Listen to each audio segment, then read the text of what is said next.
conscious effort not to let them get as many open threes as they did that second quarter. They were penetrating easy, getting by us too easy with our one-on-one defense.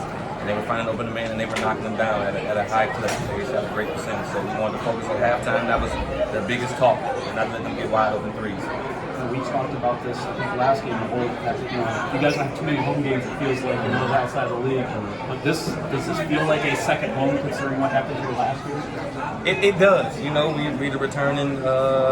We came here last year, and we handled business, and we have that same goal to do the same thing this year.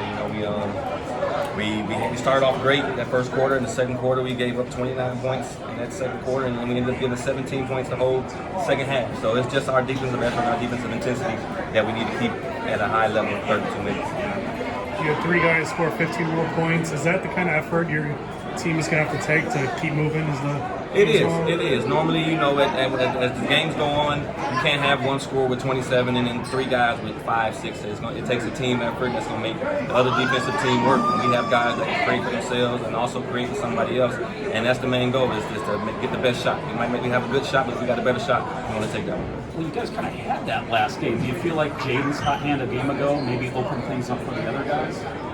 I think they were in zone a lot, so we had a lot of movement, a lot of motion offense today. They maybe ran man defense maybe 4 or 5 times for the whole game. So I think it was a different style game, a different style offense, and that spread everybody out. And when we get guys spread out, we have a big advantage, I believe. What was the message after the game? I know you're about to play Garfield for the 3rd time for the district title.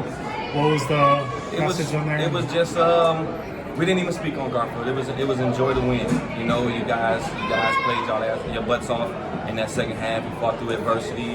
Things weren't going our way on some of the offensive and defensive end, but we just kept fighting. We didn't try to win it back in one shot.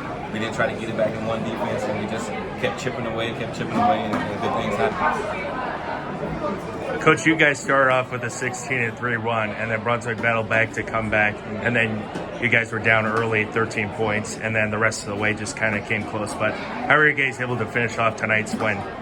We came out 16-3, and then we gave up an offensive rebound where they got a 3 and gave them a little bit of confidence. And the next play down, we turned it over and gave up another offensive rebound, and they got a layup. So that 13-point lead went down to 8 or 7 that quick. And those guys get confidence, and all 5 of those guys can shoot it. So, once they started getting their confidence, it was harder to defend. But we just had to continue to believe in our defense, continue to believe in our offense, and chip away at it. Rondell hit a 3 at the buzzer to finish the first half, which was huge momentum going into halftime. And then we came back out, and Lawson hit a 3. We got a layup to keep the momentum going, and that way we just roll with the momentum. It's almost cliche, but was those first few minutes so vital to start the second half? Because you guys dug out super important. Those first 2 to 3 minutes in the first half and in the second half are important to see how the game is going to go. We could have easily folded down 13 when they scored that 29 points, or we could have came out and fought. When we came out and fought, made some shots, got some confidence for ourselves, and once that confidence started going, it started making our defensive pressure pick up a little bit better, and things went our way at the end.